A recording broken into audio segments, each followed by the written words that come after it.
Welcome to wizard.com. I am maths teacher Neeta and this is our question. Represent the information given in the table with the help of histogram. So what is the given information is the age group is given and the number of students corresponding to that is given.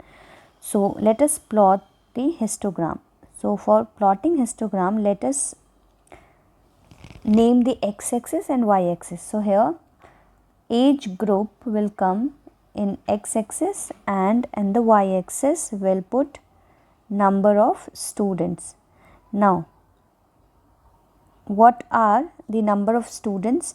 We can see 26, 72 and 56, and the age group are 6 to 10, 11 to 15 and 16 to 20.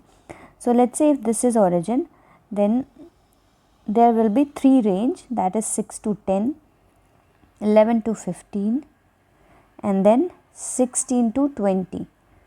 Now let's say this is 20, 40, 60 and 80. So let us represent this. Now let us plot the histogram. So in the age group 6 to 10, we can see the number of students are 26. So 26 will come somewhere here between 20 and 40, close to 20. So histogram is plotted like this. Now this is the range for 6 to 10 age group.